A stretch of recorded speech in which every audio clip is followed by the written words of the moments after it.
up with Tommy and Jessie so they could talk us through one of their life's great adventures.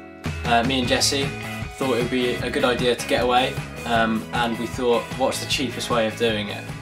So, over the summer of 2011, me and Tommy decided to cycle 3,000 miles across Europe. We wanted to see a bit more of Europe, so we thought, where better to start than Rome? So we planned the route, starting from Rome. We'd journey northwards Through Siena, Florence, Pisa. Along the coastline of Italy, Genoa, passing over into France. Going to Nice, over the French Riviera, Montpellier. And down to Barcelona. Across the Pyrenees, which was such hard work. Getting to San Sebastian on the other side in Spain, having a rest. And then going up the French west coast through Bordeaux, La Rochelle, Rochefort, Nantes, Rennes. Cutting over to Bayeux. Normandy, seeing all the World War II stuff, which was cool. And then up to Cherbourg and home. We probably averaged about 40 or 50 miles a day. Yeah, we camped pretty much every night, as it's the cheapest. You know, Europe is fantastic for camping. Obviously we probably only hosteled about 8 nights. We had a rest day once every week or so, which we needed, and we had them in the major cities like Rome, Florence, Nice, and we had a few days in Barcelona. I'd definitely advise cycling because it's so much cheaper than interrailing or driving. Because obviously we didn't have to pay for petrol, which was a bonus. We just got around by our leg power. I reckon the cost came to about €1,500. which is pretty good for 2.5 months. I wanted to film the thing after last year. I filmed the big road trip, and I wanted to step up the game this year, so I bought a HD camera, which was really good. It could fit in my back pocket, so it was nice and small, but it was really good image quality, which hopefully you can see on the outcome. Apart from that, our bikes were just road bikes, nothing special. Mine's my dad's old bike from 20 years ago. Yeah, obviously we cycled for so long, so we bought some puncture repair kits and spare inner tubes just in case we did get a puncture. We didn't really get anything else. The bikes are just old road bikes that we got puncture resistant tyres for, which were brilliant. Apart from that, we didn't really kit out our bikes with anything else apart from spare tyres and inner tubes. I think the hardest bit was... The hardest part. Overall, the 10 days in the Pyrenees were just such hard work. It was obviously the Pyrenees. The Tour de France is like half set in there or something. It was just mountains. Once we were in them, we couldn't get out of them. It was a nightmare. We cycled 10 days straight, which is the longest stretch we ever did, and it was the hardest. Like, some of the hills were 10, 15%.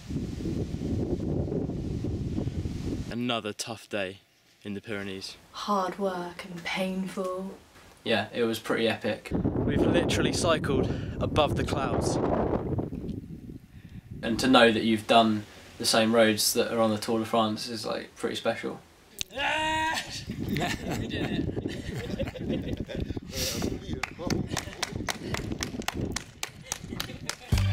Highlight of the trip.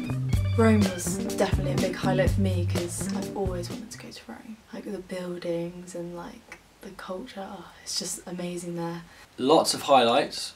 The end of the Pyrenees and getting to San Sebastian, that was pretty good, and seeing the fireworks there. And Nice, along the French Riviera and the French coast. France was really nice. I don't really think we had many complaints about our bums, other than the Pyrenees, because we were going up hills, so there's quite a lot of pressure. One word, Savlon. But other than that, it wasn't as bad as I thought. After the first day, our bums did ache, but they kind of went numb after a while, so it was alright, yeah. Yeah, we took a lot of stuff with us. Being a girl, I took quite a lot of clothes. We took a lot of stuff with us that we didn't need.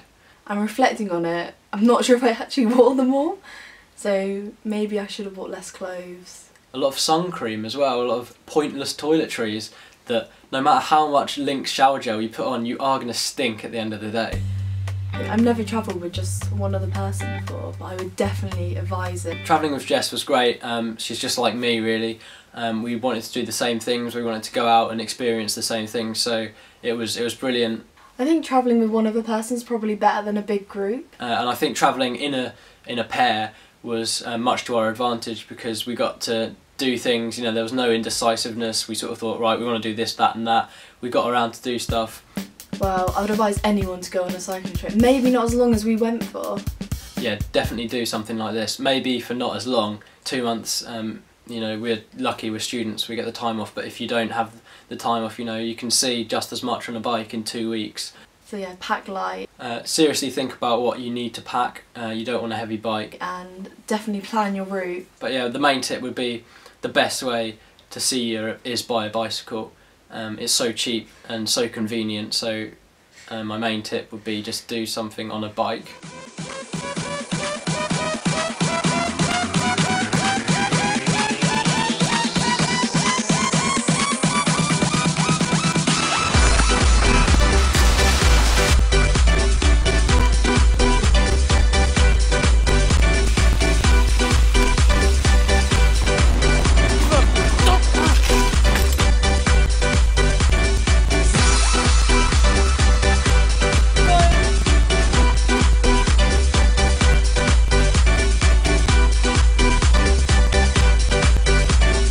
Next, wow, Yeah, we've had a few ideas swimming around.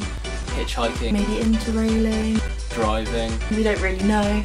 sailing, But what is for certain is we are going to do something. biking again? No.